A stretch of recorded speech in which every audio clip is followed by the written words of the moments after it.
Ladies and gentlemen, today we've got a Crusader guide for you. I have brought on part here the best Crusader on the server. Can we say that, maybe? I guess you have some competition, but you know what? Yeah, Jimbo would contend that, I think. Yeah, he probably would have something to say about that. But for the purpose of this video, sure, why not? Rank 1, baby, all the way. So let's go. So thanks for coming on the channel, Veldshot. We'll have a link down below if you want to check out Veldshot's channel. Lots of Crusader information there as well if you are a Crusader player. And today, because I don't play Crusader, I'd ask somebody who does. So thanks for coming on the channel. And would you like to walk us through, I figure we go the skills, then the legendary items that you use that adjust those skills, any set items you have, maybe mention legendary gems on the way out the door if you think they have anything, and then we'll just call it a day. Sounds good. Let's get into it. Skills first. Two basics. We have Punish, we have Sacred Fire. Punish is actually a monster of a skill. It increases our block chance. What's cool about this is we could actually chain this with other block chance increases. So your skill to block is increased, and then on top of that, it can decrease damage by like 60%. So it's actually an insane skill in PvP. But for all PvE content, Sacred Fire. I love this skill, just does more damage, and more damage is good damage, you know, in PvE. Just do everything faster, right? Then we have Condemned here. This one, the base version is pretty useless. It's like a channeling skill where it follows you around, but usually you use a legendary item to modify it for PvP, and we can go over that a little bit later. Conjuration of Light actually has two really good modes. So the first one is going to be the immunity mode, and then another legendary item later on that can do, I think it's the highest DPS skill in the entire game if you have a full group. So very, very good skill there. Consecration, just a ground AoE that places underneath you. Draw and Quarter, the Crusader skill. It's the horse. We just mount it. We run around, do damage, and overall just our bread and butter skill. Falling Sword, it's an interesting one. You drop it, it's a ranged skill, and you can teleport over to the Falling Sword. It's actually like a AoE, grand AoE, and then you can teleport to it. Holy Banner, the second Crusader skill, and that's known by everyone. It just massively increases all of our damage by increasing our crit chance, everyone in the party, to 100%, which is absolutely just insane.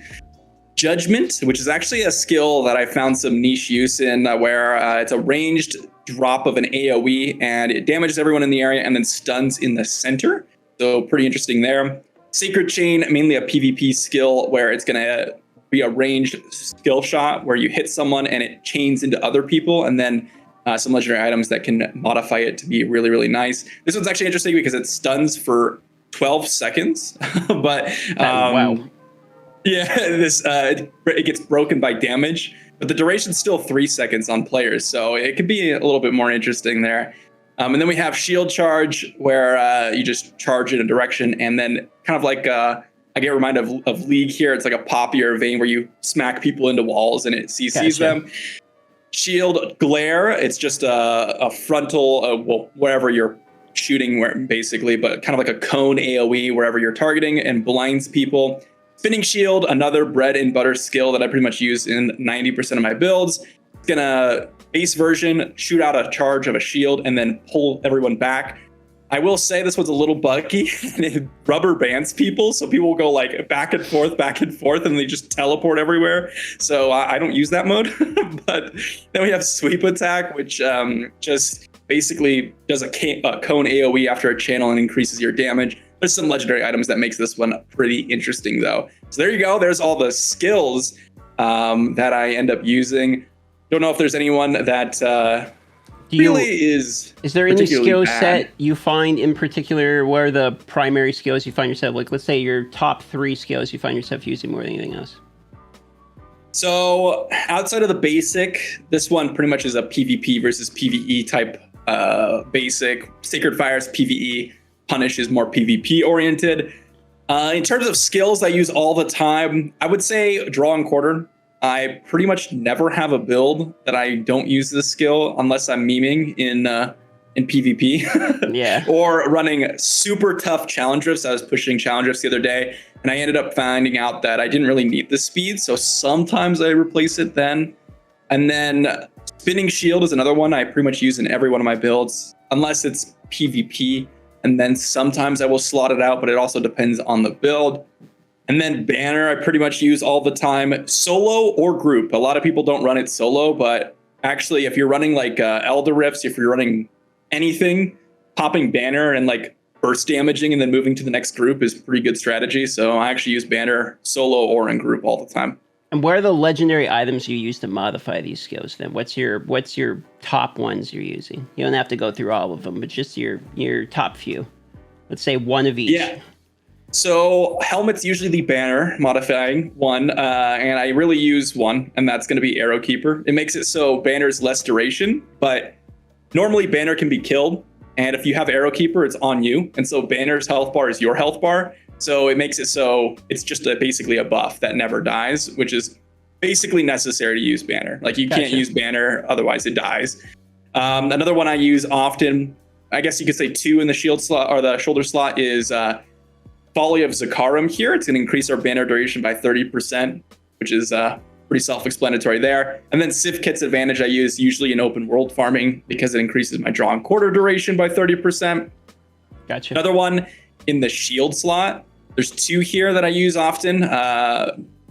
Pavis, which makes spinning shield kind of spiral outwards in a big spiral around you, which is quite nice. And then Sinkhole Cross, which I use more so than anyone. It makes the spinning shield be basically like a damaging ability in a specific spot. I can show it right almost. here. Yep, basically it just sits there and it does insane damage. If we just check the skill menu here, this thing does 24,000 damage over the course of the duration. So we have 3 charges, mind you. So yeah, and then you stack that with banner. Yeah, I mean, it starts to get a little insane there. It's pretty good. And then these last 2 slots over here are mainly for the draw and quarter. Makes it so draw and quarter instead is like a fiery path that it leaves behind. The bladed jambo here. And I also use one other one I figure it's worth mentioning, the Cavalier's Court, where it turns the horse into a tank, is what I like to call it, because it just knocks people around and you just plow through people. It's pretty fun. So I see that you're doing a lot of things around buff builds. So I'm assuming the set items you have to do with buffs then as well. Is that what's kind of I'm seeing here?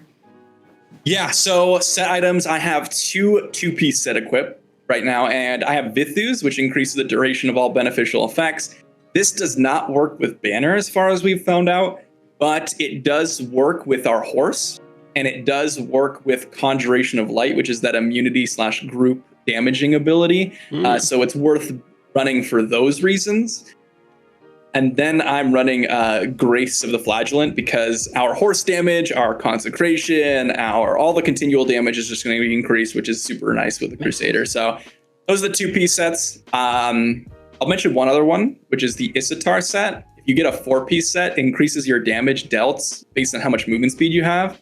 So if you let's say you just drop everything, right? And then you mount your horse. Well, now all your damage for the duration of your horse is increased by 20%. So that's cool. Pretty insane there. So is there any legendary gems with your particular builds that you think just work with Crusader way better than the other ones? Yeah, so Bottled Hope is a massive one. It's kind of interesting because I think Bottled Hope is really good on a lot of classes. But I feel like if every Crusader runs one, no class needs to run one because you just pop banner and everyone gets Bottled Hope and everyone wants a banner, right? So Bottled Hope is pretty necessary in my opinion. After that, there really isn't anyone I would say that shines above all the other ones. Bloodsoaked Jade is just generally good. Blessing is generally good. All the other ones are just generally good. I would say Bottled Hope is the only one that's like a standout for the Crusader. Because everyone's running banner and everyone wants a banner. And then my last question for you then will be, is there any particular tips you would have as far as a Crusader? Like if you had to tell any Crusaders either starting or long term into the game that have been playing it a bit, like what is something about Crusader that you think everyone should know? That maybe drives you crazy that you see Crusaders doing you don't want them to do or something? Yeah, one thing. One thing in particular is people oftentimes don't run Sinkhole Cross. Like, I don't understand how people play the game without this item. Like, they'll run Pavis, which is generally okay in some scenarios, but without Sinkhole Cross, like, you're missing out on 90% of your single target damage. And it's not even a joke. It's 3 charges of 24,000 damage per charge. People just don't understand how powerful that is. And then another thing is the bristle, and this is something that I didn't really mention too much, but it's actually a modification to the basic. If we just showcase here, it actually shoots out a wave outwards. That's cool. So it's like the perfect open world farming skill. And so you can help tag monsters. You can help just generally not do a lot of damage because it only does like 1k damage. So I see a lot of Crusaders running Punish and without the Sacred Fire, and it just does more damage. There's no reason not to run the Bristle with that skill. It's super important. Well, there you have it, ladies and gentlemen. Go subscribe to Veldshot. Check him out. He's got more Crusader information, more Diablo Immortal information. And thanks for coming by, man. I appreciate it. Yeah, no problem. Bye-bye.